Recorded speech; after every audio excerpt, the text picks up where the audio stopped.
हरे कृष्णा।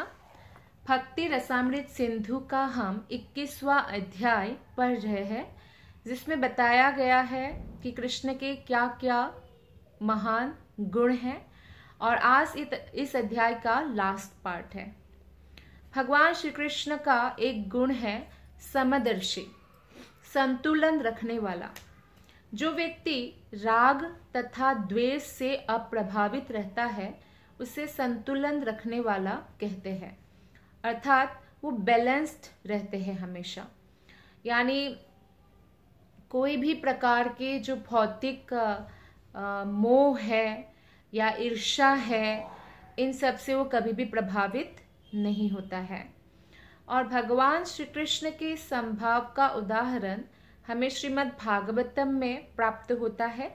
10वें स्कंद के 16वां अध्याय के 33वां श्लोक में 100 मुख वाले कालियों को प्रताड़ित करने के प्रसंग में मिलता है।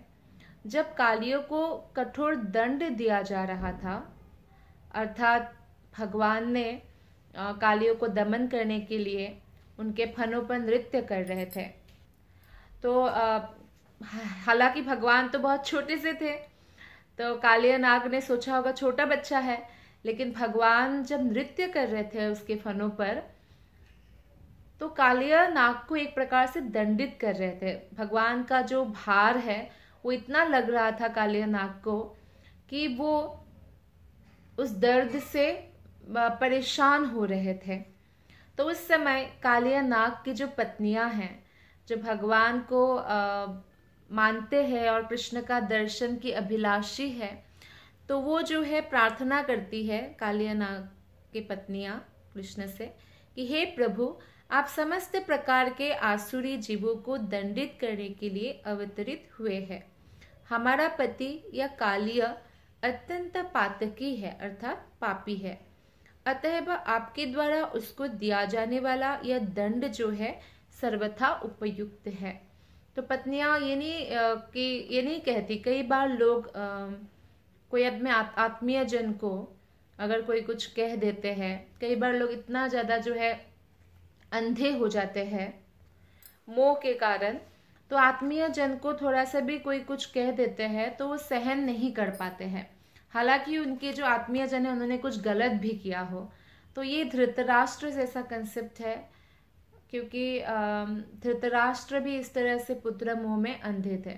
भले ही दुर्योधन सही करे गलत करे, वो दुर्योधन को ही सपोर्ट करते थे। तो इस प्रकार से कालिया नाग की पत्नियों ने नहीं किया। हालांकि पति ही एक पत्नी के लिए बहुत सब कुछ होता है, सर्वस्व होता है, खासकर जो वैदिक पत्नियां थी उनके लिए। तो वो पति से अलग कभी भी अपना जीवन सोच नहीं पाती थी। तो फिर भी जो है हर एक आत्मा का भगवान के साथ एक पर्सनल रिलेशनशिप होता है। इस जन्म में जो किसी का पति है या किसी का पत्नी है, लाइफ पार्टनर है, वो अगले जन्म में नहीं होगा। या और भी बहुत सारे संबंध है जो बदल जाएंगे, लेकिन भगवान कृष्ण के साथ जो संबंध है वो हमारा कभी भी नहीं बदलता।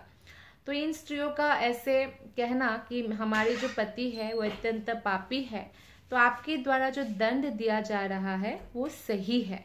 तो ये भगवान को प्रसन्न कर रहे थे एक्चुअली पत्नियां। तो फिर बोलते हैं कि हम जानती है कि आपके शत्रुओं को दिया जाने वाला दंड तथा अपने पुत्रों के प्रति किया जाने वाला व्यवहार दोनों एक समान होते हैं। भले ही असुरों को दंडित भी करते हैं भगवान, पर उनके कल्याण के लिए करते हैं, उनको भी मुक्ति प्रदान करते हैं कृष्णा।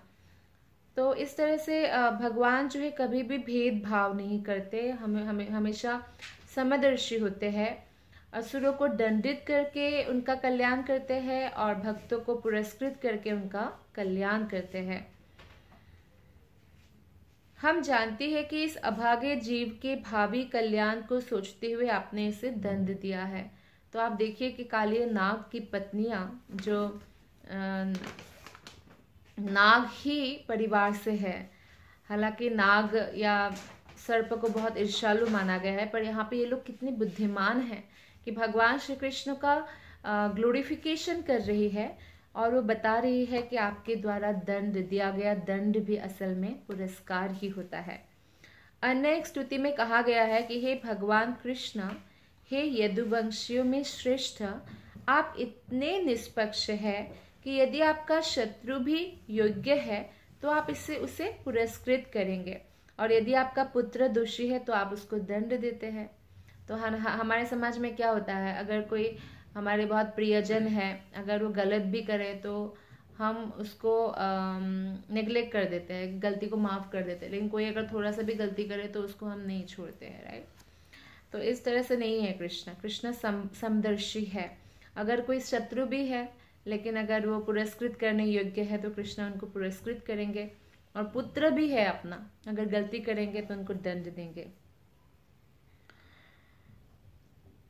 तो यह आपका ही कार्य है क्योंकि आप ब्रह्मांडों के परम सृष्टा है। आप में तनिक भी पक्षपात नहीं है, कभी भी पार्शियलिटी भगवान नहीं करते, क्योंकि सब कुछ भगवान से ही सृष्ट हुआ है और सब आत्माएं भगवान के ही अंश है।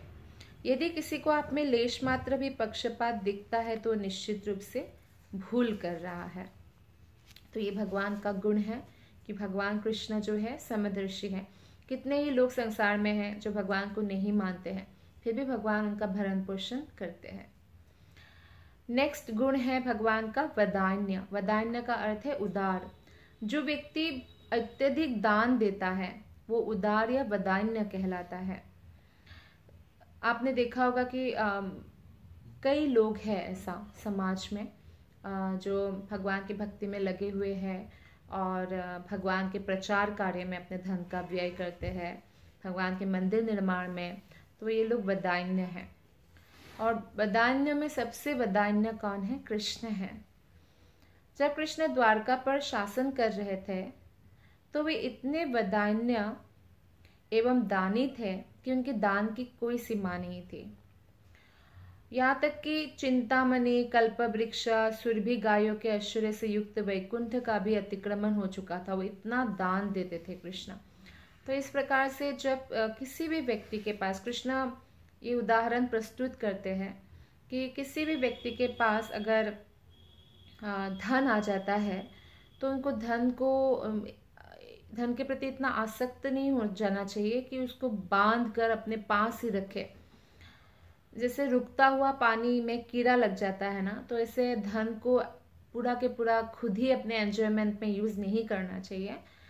हालांकि सारा के सारा धन तो भगवान की सेवा में ही उपयोग करना चाहिए। भक्त का जीवन ऐसा होता है कि वो अपने डेली लाइफ में भी हर कार्य भगवान के प्रति समर्पित होकर करते हैं। अगर वो कुछ ला भी रहे हैं तो भगवान के लिए लाते हैं, भगवान के लिए बनाते हैं, भगवान को भोग लगाते हैं, या अपने पुत्र परिवार है उनको भी भगवान का ही अंश समझते हैं और इस प्रकार सेवा करते हैं। तो भक्तों का जो चेतना है और एक आम व्यक्ति की चेतना में इसलिए जमीन आसमान का फर्क होता है। तो जो भी धन हो, मान लीजिए कोई मंथली 10,000 ही कमाते हैं पर फिर भी 100 रुपीज़ वो मंथली एटलीस्ट डोनेशन कर ही सकता है। तो हमें डोनेशन करने की आदत नहीं छोड़नी चाहिए। भले ही किसी का बिल्कुल ही पैसा नहीं है तो 10 रुपये तो दे सकते हैं महीने में, है ना। तो हमें कुछ नियम बनाना चाहिए कि हमें दान देना है। दान दिए बिना एक्चुअली धन की वृद्धि भी नहीं होती है। और जो दान हम वैष्णवों को देते हैं, वैष्णव जन को देते हैं या भक्ति में प्रचार प्रसार के लिए देते हैं, वो दान सर्वश्रेष्ठ माना जाता है। तो भगवान श्री कृष्ण जो है ब्राह्मणों को हजारों लाखों गाय दान देते थे और स्वर्ण भी दान देते थे। वहाँ पर जो कल्प वृक्ष है, जैसे कि वैकुंठ में कल्प वृक्ष यानी ऐसा वृक्ष जिससे हम कुछ भी मांगे, ऐसा नहीं कि आम का वृक्ष है तो सिर्फ आम ही देंगे। कल्प वृक्ष कुछ भी वरदान दे सकते हैं और 56 भोग मांगे तो 56 भोग भी दे सकते हैं। तो या कोई भी फल हम प्राप्त कर सकते हैं या कोई भी इच्छा पूर्ति कर सकते हैं। तो ऐसा जैसे सुरभि गाय है, सुरभि गाय का ऐसा नहीं है कि जैसे यहाँ पे कोई देसी गाय है तो कुछ लीटर ही दूध देते हैं, या भले ही दूसरी प्रकार की गाय भी हो तो भी, लेकिन सुरभि गाय अनगिनत लीटर दूध दे सकती है। और वैकुंठ की जो भूमि है वो चिंतामणि से बनी हुई है। यहाँ पे लोग घर बनाते हैं, कई लोग टाइल्स लगाते हैं डिफरेंट डिजाइन का, कई लोग मार्बल्स लगाते हैं, कई लोग अलग अलग पत्थर लगाते हैं, लेकिन भगवान का धाम जैसा कोई भी नहीं हो सकता, कुछ भी नहीं हो सकता है। वो चिंतामणि से भूमि बना हुआ है, जिससे यदि लोहा छू जाए तो सोना बन जाता है, ऐसा भूमि है। दूसरे शब्द में, यद्यपि कृष्ण के धाम वैकुंठ लोक में हर वस्तु अति ऐश्वर्यवान है, तो भी कृष्ण जब द्वारका में थे तो उनका दान जो है गोलक वृंदावन के ऐश्वर्य से बढ़कर था। कृष्ण जहां भी रहते हैं वो गोलक वृंदावन के द्वारा असीम ऐश्वर्य पाया जाता है। ये भी कहा गया है कि जब भगवान कृष्ण द्वारका में रह रहे थे तो उन्होंने 16,108 रूपों में अपना विस्तार किया था, और हर रानी के महल में भगवान श्री कृष्ण निवास करते थे और रानियों को भी प्रसन्न रखते थे और सुखपूर्वक निवास कर रहे थे। और हर महल से जो है सुंदर वस्त्र और आभूषण, गायों को भी सजाते थे, सुंदर सुंदर बहुत महंगी जैसे सिल्क की वस्त्र है या बहुत सुंदर सोने के आभूषण है। 16,000 जो है 54 गायों के समूह का दान भी दे रहे थे भगवान। कृष्ण के 16,108 महलों में हर एक से नित्य इतनी गाय दान में दी जाती थी। मतलब आप सोचिए 16,054 गाय रोज दान हो रहा है 16,108 महलों से, तो आप उसको इंटू करके देखिए कितना ज़्यादा है। तो प्रतिदिन जो है मतलब वो 16,000 जो है 13,000 एक्चुअली 13,054 इंटू 16,108 महल से, मतलब हर एक महल से 13,054 गाय दान दे रहे हैं, और महल कितना है 16,108।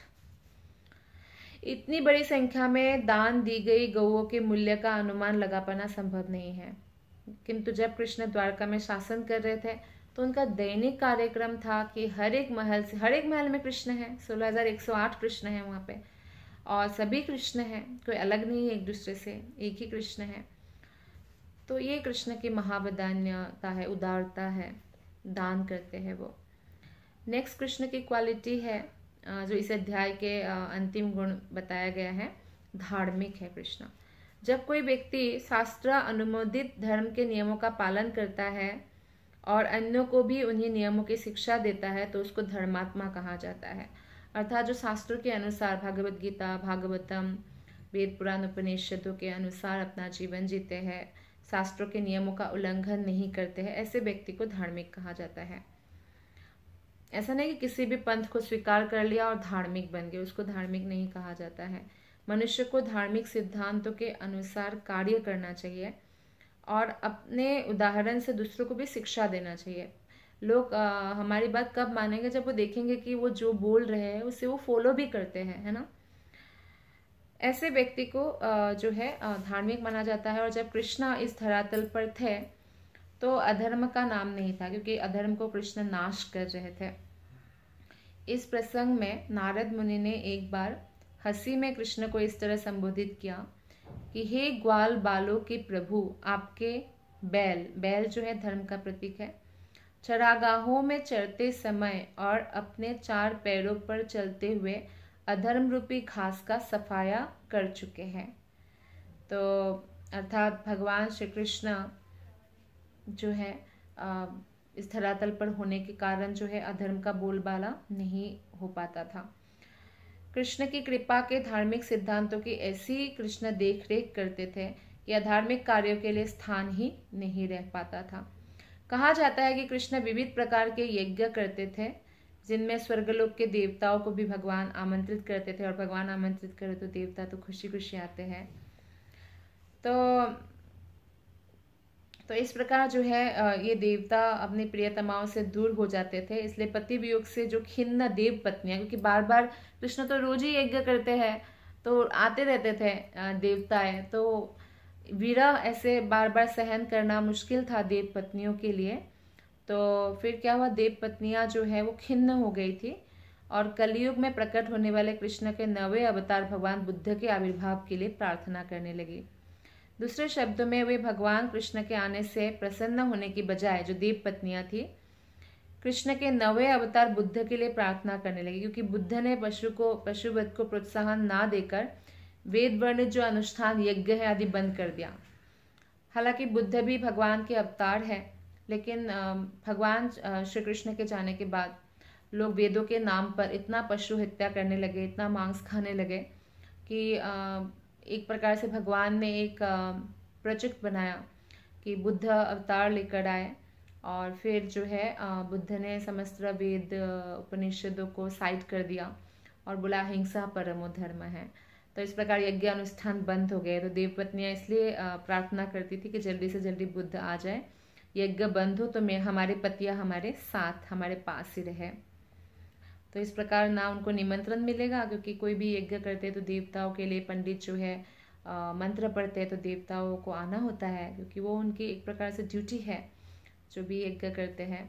और यज्ञ ब्राह्मण द्वारा फिर पत्नियों को विरह नहीं होगा, क्योंकि कृष्ण के समय में बहुत यज्ञ अनुष्ठान होता था, कृष्ण करते थे। तो कभी कभी ये पूछा जाता है कि आजकल देवतागण स्वर्गलोक से इस धरातल पर क्यों नहीं आते, ये प्रश्न हो सकता है। इसका सीधा साधा उत्तर यह है कि जब से भगवान बुद्ध प्रकट हुए हैं और पशुवध रोकने के लिए इस धरा पर यज्ञ को तिरस्कार की दृष्टि से देखने लगे, तब से यज्ञ करने की विधि बंद हो गई। इसलिए देवताओं अब यहाँ आने की परवाह नहीं करते। तो यज्ञ अनुष्ठान आजकल कलयुग में कितने लोग करते हैं, तो इसलिए देवतागण नहीं आते हैं। और बुद्धदेव ने भी काफ़ी नास्तिकता का प्रचार किया। मतलब नास्तिकता किसे कहते हैं, जो शास्त्र को नहीं मतलब फॉलो करते या शास्त्रों को साइड कर देते। हालांकि ये भगवान का ही प्लानिंग था, क्योंकि शास्त्रों के नाम पर हत्या हो रही थी, तो शास्त्रों को साइड किया। फिर भगवान शंकर को आदेश दिया कृष्ण ने कि आप जाके आप जो है शास्त्र को फिर से प्रतिस्थापित कीजिए। तो जो आदि शंकराचार्य है वो भगवान शिव जी के अंश अवतार है, तो वो प्रकट हुए और इस प्रकार उन्होंने शास्त्र को पुनः स्थापित किया। लेकिन फिर भी अभी कृष्ण के बारे में नहीं बताया, भगवान को निराकार ही बताया था, क्योंकि लोग इतनी जल्दी नहीं समझ पाएंगे, उनको क्वालिफाइड बनना होगा। और फिर जो है बाद में चैतन्य महाप्रभु आते हैं, जो महावदान्याय है, उदार अवतार है, तो वो आके फिर कृष्ण प्रदान करते हैं संपूर्ण जनगण को। तो इस प्रकार जो है इस अध्याय का यहीं पे समापन होता है, और हम कृष्ण के गुण को फिर 22वें अध्याय में फिर कंटिन्यू पढ़ेंगे। बहुत बहुत धन्यवाद। हरे कृष्णा।